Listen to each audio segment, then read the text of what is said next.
Hello all, ఎలా ఉన్నారు? Welcome to masala Masti kitchen. ఈరోజు మనం తెలంగాణ స్టైల్లో పప్పు రొట్టె తయారీ విధానం చూద్దామా? మరి కావాల్సిన పదార్థాలు: తొగరపప్పు, ఉప్పు, కారం, కరివేపాకు, సేలం గుండు మిర్చి అండి, మీరు నార్మల్ మిర్చి కూడా వాడొచ్చు, వెల్లుల్లి,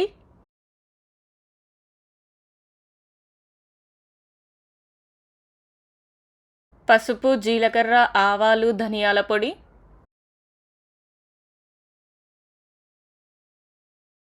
క్వాంటిటీకి సరిపడా గోధుమ పిండి.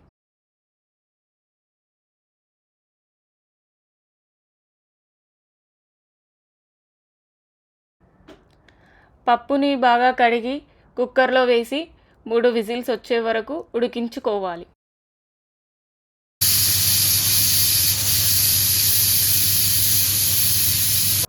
గోధుమ పిండిలో ఉప్పు, నూనె వేసి చపాతీ చేయడానికి చపాతీ పిండి ఎలా అయితే కలిపి పెడతామో అలా పిండిని కలిపి పెట్టుకోవాలి.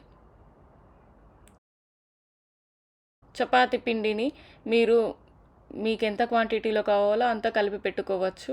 పిండి కలిపాక ఇలా నూనె వేసి తడిపి పక్కన పెట్టుకోవాలి. ఇప్పుడు కడాయి పెట్టి స్టవ్ వెలిగించి కడాయి బాగా వేడెక్కాక నూనె వేసుకోవాలి. నూనె వేడెక్కాక అందులో 1 స్పూన్ ఆవాలు, 1 టేబుల్ స్పూన్ జీలకర్ర వేయాలి. ఆవాలు, జీలకర్ర బాగా వేగనివ్వాలి.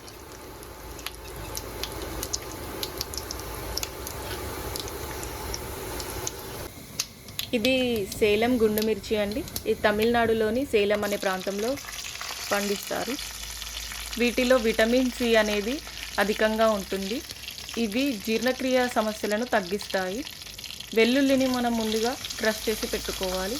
ఇప్పుడు ఆ వెల్లుల్లిని వేసుకొని బాగా వేగనివ్వాలి. ఇప్పుడు కొద్దిగా కరివేపాకు వేసుకోవాలి. కరివేపాకు తీసుకోవడం వల్ల కంటి సమస్యలు తగ్గుతాయి, జుట్టు రాలడం లాంటి సమస్యలు కూడా తగ్గుతాయి. ఈ అన్నింటినీ బాగా వేగనివ్వాలి. వెల్లుల్లి అనేది బాగా వేగి పచ్చిదనాన్ని పోవాలి.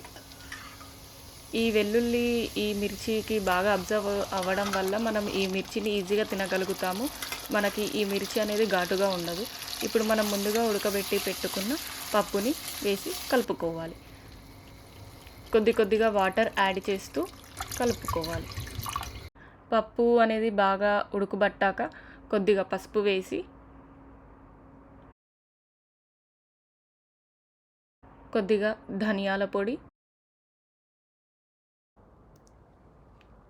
కొద్దిగా రుచికి సరిపడా కారం,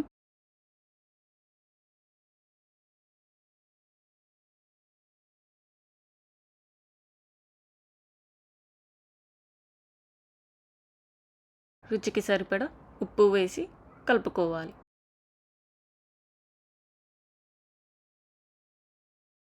ఈ పప్పు అనేది కలుపుతూ ఉండాలి, అడుగంటకుండా చూసుకోవాలి. స్టవ్ని మీడియం ఫ్లేమ్లో పెట్టి పప్పుని బాగా మరగనివ్వాలి. మీరు కావాలంటే ఇందులో ఉల్లిపాయలు, టమాటోలు కూడా యాడ్ చేసుకోవచ్చండి. నాకు ఇలా వెల్లుల్లి ఫ్లేవర్ అంటే చాలా ఇష్టం, అందుకే ఇలా చేశాను. ఇప్పుడు మనం ముందుగా తడిపి పెట్టుకున్న చపాతీ పిండిని తీసుకొని ఇలా చపాతీని చేసుకోవాలి. చపాతీ అనేది బాగా సన్నగా కాకుండా, బాగా దొడ్డుగా కాకుండా నార్మల్ కన్సిస్టెన్సీలో ఉండేలా చూసుకోండి. పిల్లలు చపాతీని, పప్పుని వేరువేరుగా తినడానికి ఇష్టపడరు. మనం ఇలా చేసి ఇస్తే ఈజీగా తినేస్తారు. పిల్లల నుంచి పెద్దవాళ్ళ వరకు ఈజీగా తినగలుగుతారు. ఈ వానాకాలంలో ఇలాంటి వేడివేడి ఈజీ రెసిపీస్ ట్రై చేయండి. ఈ విధంగా చపాతీ మరియు పప్పును కలిపి తీసుకోవడం వల్ల అనేక ప్రయోజనాలు ఉన్నాయి. మన శరీరానికి కావాల్సిన calcium, fibre, folic acid, iron వంటివి పెంపొందుతాయి. ఇప్పుడు మన చపాతీని బాగా పల్చగా కాకుండా, దొడ్డుగా కాకుండా ఈ కన్సిస్టెన్సీ వచ్చేలా చూసుకోండి. ఇప్పుడు ఒక చాకు తీసుకొని ఇలా చపాతీని కట్ చేయాలి. మీరు కావాలంటే స్క్వేర్ షేప్లో కట్ చేసుకోవచ్చు, లేదా రౌండ్స్లో కూడా కట్ చేసుకోవచ్చు. నేను ఇక్కడ స్క్వేర్లో కట్ చేసుకున్నాను. చూసారా, పప్పు బాగా ఉడికిందండి. ఇప్పుడు మనం ముందుగా కట్ చేసి పెట్టుకున్న ఆ చపాతీ ముక్కలను ఇలా ఈ విధంగా తీసుకుంటూ వేడివేడిగా ఉడుకుతూ ఉన్న పప్పులో వేసుకోవాలి. ఈ చపాతీ ముక్కలు ఇలా పప్పులో ఒక 5-10 మినిట్స్ బాగా ఉడకనివ్వాలి. ఇలా చపాతీ ముక్కలు పప్పులో ఉడకడం వల్ల పచ్చిదనము పోయి పప్పు ఫ్లేవర్ని బాగా అబ్జర్వ్ చేసి తినడానికి రుచిగా ఉంటుంది.